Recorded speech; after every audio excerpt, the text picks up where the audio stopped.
La colonia San Ernesto surge en 1895, cuando llega el primer contingente de rusos alemanes. Este grupo de gente llegaba desde la zona de Aldea San Juan y Urdinarrein. Se fueron asentando y en 1909 generaron el primer culto religioso, que fue el luterano. Algunas décadas después surgiría el movimiento católico. Es así que esta colonia cuenta con una gran particularidad.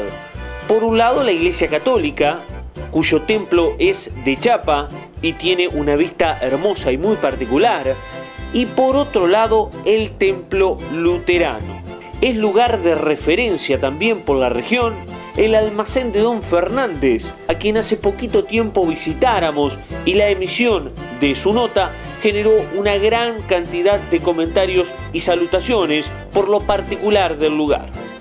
Pero volviendo a lo religioso, vamos a escuchar a Edgardo Hill, que nos habla del movimiento religioso luterano, del surgimiento de la colonia y demás detalles, ya que posee un gran conocimiento por ser un historiador de la región.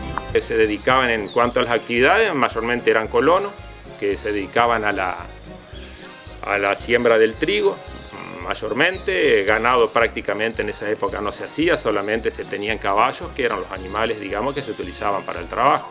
Ah, ok, claro. Y bueno, después también con el transcurso del tiempo y ante las dificultades, por ahí alguna familia, en el caso de mi bisabuelo, digamos, que fue uno de los fundadores de la colonia, instaló una fábrica de carros rusos acá en la colonia, y bueno, fabricaba carros para los colonos ruso-alemanes y también para otras colonias que se fueron creando después en posterioridad, que eran las colonias judías. Digamos, él les fabricaba carros para las colonias judías. Claro, el motivo por el cual se vienen desde Rusia es la situación económica, la miseria, digamos. ¿O había cuestiones ideológicas también? Lo que pasa es que en Rusia, ellos cuando se establecieron, le habían prometido ciertas cosas, ¿no? Como, es decir, cuando se van de Alemania a Rusia. De Alemania a Rusia y de otros países también, no solamente de Alemania, mayormente eran alemanes, pero habían migrado de otros países también a Rusia, a la zona del Volga, porque le habían prometido que era una zona muy próspera. Era un convenio, en realidad le explico, era un convenio que se había hecho entre un zar ruso, digamos, que se había casado con una chica de alemana, que era Catalina, digamos. Catalina la Grande. Catalina, entonces ahí fue que se hizo el convenio con el gobierno alemán para que manden colonos a Rusia. La propuesta de ellos era que eran zonas muy fértiles para producir trigo.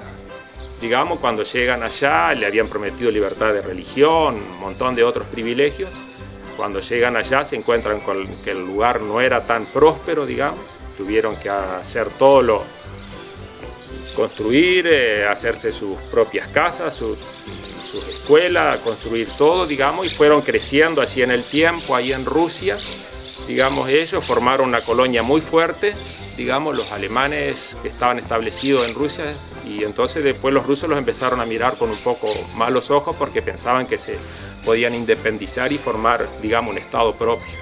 Entonces ahí le empiezan a quitar sus privilegios, le empezaron a quitar la libertad de culto, le empezaron a hacer el servicio militar, que tenían que hacer 5 años, digamos. Entonces eso y la posibilidad de que venía la revolución, digamos, de los bolcheviques, entonces empezó que la gente quisiera emigrar de Rusia porque se les estaba poniendo un poco difícil la convivencia en esos lugares con la gente de Rusia. Y es así que deciden ir a otras partes del mundo, y dentro de eso Argentina, digamos, que es uno de los países donde mayor cantidad, creo que así como Estados Unidos, Brasil, muchos también migraron desde la zona del Volga, ¿no? ¿Por qué San Ernesto? La colonia, sí. Y el nombre de la colonia se lo toma, digamos, porque uno de los anteriores propietarios era un tal Ernesto Bechin, digamos, de los dueños de estos campos, antes que se mensure como colonia, era Ernesto Bechin. Entonces cuando se funda, digamos, como colonia, se mensura, se le pone, había que darle un nombre a la colonia y se le puso el nombre, digamos, del dueño originario en ese momento de las tierras, ¿no? Claro. ¿En algún momento del año existen actividades en conjunto con la Iglesia Católica de aquí o no? Sí, no todos los años, pero muchos años llegamos a hacer algunas celebraciones, por ejemplo la Navidad, la Nochebuena. Muchos años hemos hecho programas, digamos, se hace un programa de conmemoración, digamos, al nacimiento del niño Jesús, y muchos años lo hemos realizado en forma conjunta, digamos, con la participación de nuestro pastor y del sacerdote que dirigen, digamos, en las celebraciones, y después los chicos, toda la participación de los maestros en forma conjunta para realizar el programa en conjunto. Y después nos acompañamos cuando hacemos alguna fiesta. Nosotros tenemos nuestras fiestas religiosas, ellos también tienen sus fiestas, y bueno, siempre hay un intercambio como vecinos porque somos todos amigos, conocidos acá en la colonia, trabajamos en muchos aspectos juntos, digamos, y entonces nos acompañamos en las festividades también. Claro, claro, exactamente.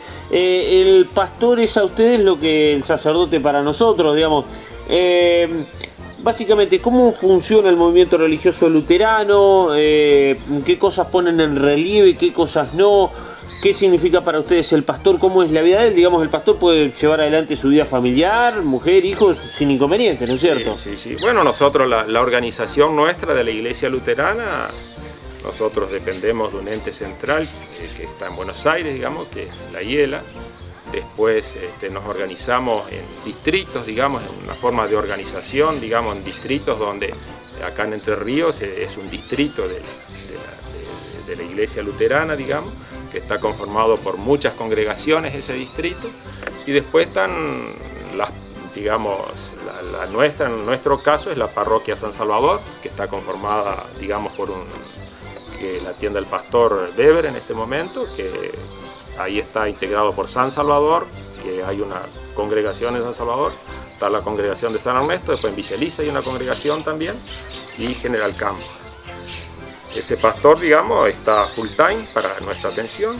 Y sí, los pastores acá en nuestra iglesia tienen familia, se pueden casar, digamos, una vida normal como cualquier, digamos, persona, digamos, hombre que hay en nuestro país, digamos. Claro, entonces, como cualquier ciudadano, pero, digamos, vive de llevar la palabra del movimiento luterano. Exacto, él vive de eso, digamos, ¿no es cierto? Tiene un sueldo, digamos, que eso digamos, se hace a través de aporte que hacen los miembros de la congregación. Digamos, claro. Los miembros de las distintas congregaciones que yo le mencioné hacen regularmente, mensualmente, un aporte que sirve para la mantención, digamos, para el salario pastoral y para la atención y mantenimiento de toda la infraestructura y los gastos que, digamos, que demanda el mantenimiento de nuestra tal cual. Y casas, digamos, que tenemos. Tal cual. La celebración difiere mucho de la católica. ¿Qué cosas veneran ustedes, qué cosas no? Tengo entendido por ahí no exponen imágenes de santos.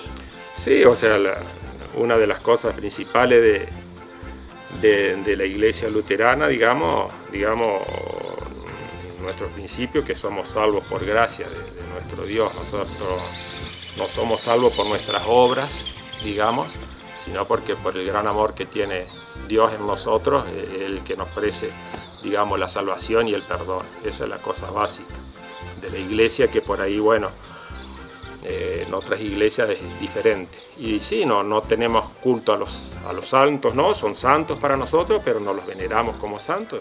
Le rendimos culto solamente a Dios, y Jesús, digamos, que es el Dios Trino, y el Padre, el Hijo y el Espíritu Santo. Nosotros rendimos cultos a ellos, digamos. Y las celebraciones nuestras son regularmente los días domingos, 2 veces al mes acá en San Ernesto.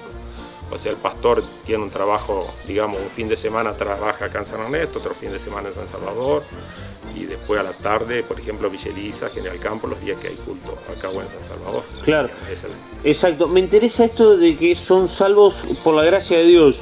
Digamos, en ese sentido nosotros los católicos somos salvos por lo que hacemos o dejamos de hacer.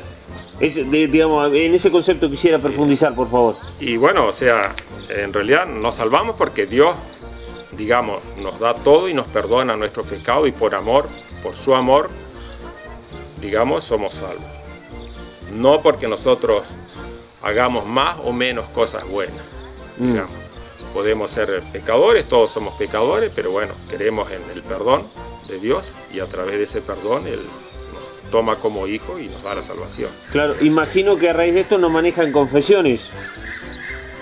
Y no, o sea, la confesión es pública. Ajá. O sea, en los domingos, digamos, cuando hay culto, nosotros hacemos nuestra confesión, pero es pública, no es privada con el pastor. Claro. Digamos que es lo que difiere un poquitito, digamos, con la Iglesia Católica, que es una confesión privada. Usted, para que le perdonen los pecados, ¿no es cierto?, hacen, creo, confesión privada. Sí, exacto. Nosotros es pública. ¿Qué hacen una exposición pública de...? O sea, dentro del culto, digamos, el pastor, digamos, menciona un par de cosas y nosotros todos juntos confesamos nuestro arrepentimiento público. Está muy bien. Es así la forma que nos confesamos nuestros pecados. Bien. Algo que nos quedaba pendiente de conocer es cómo se hacen las celebraciones concelebradas, ¿no es cierto? Por ahí, no sé si la palabra es matrimonio, sí, matrimonios con integrantes de cualquiera de los dos cultos religiosos, ¿no es cierto? Tanto el católico como el luterano. ¿Cómo se hace? ¿Cómo es? Y bueno, eso hoy por hoy ya casi que la gente no se casa, pero hubo muchos casos, digamos, de matrimonios que se ha hecho concelebrado, le llaman, digamos, en donde o se hace en la Iglesia Católica o en el templo de la Iglesia Luterana, y han participado, digamos, los dos, el pastor y el sacerdote, digamos, en la celebración. Cada uno hace una parte, digamos, se ponen de acuerdo ellos, digamos, y cada uno hace una parte de la celebración, digamos. Y bueno, y los matrimonios, o sea, para nuestra iglesia son válidos, digamos así. Y bueno, yo no sé en el caso de la Iglesia Católica cómo lo tomarán en ese caso, pero supongo que le han de dar validez al estar el sacerdote presente. También tendrá validez ante el Estado, digamos. ¿Y la celebración, cómo termina siendo al final? No, pero es normal, digamos, normal. Como cualquier celebración, digamos, nada más que cada uno hace una parte de la celebración, ¿viste? Claro.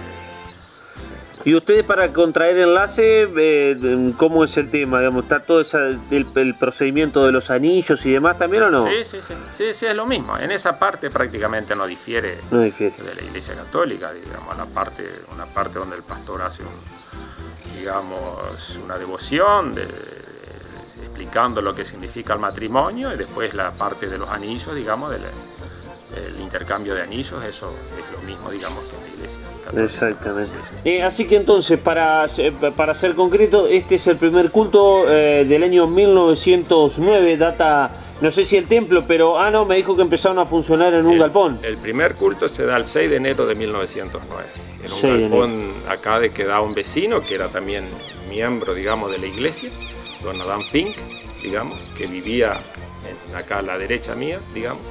Él tenía un galpón que lo cedía gentilmente para celebrar los cultos. Claro. Y ahí venía la gente, normalmente venía el día antes, los sábados por ahí, venían en carro, porque en esa época los medios de transporte eran carros o sulky. Mucha gente venía el sábado, se quedaba acá en la colonia, en los galpones de algún vecino. El domingo venía el pastor, había culto. Y muchos se quedaban después de almorzar en las casas de familia, digamos acá, algunos se quedaban hasta el lunes, después se volvían a sus casas, que eran en otras colonias que habían acá cerca, digamos, porque venía gente de muchos lugares acá. Como era el único templo, digamos, que había en la zona, digamos, donde se celebraba culto de muchos kilómetros a la redonda, digamos, venía gente de lejos.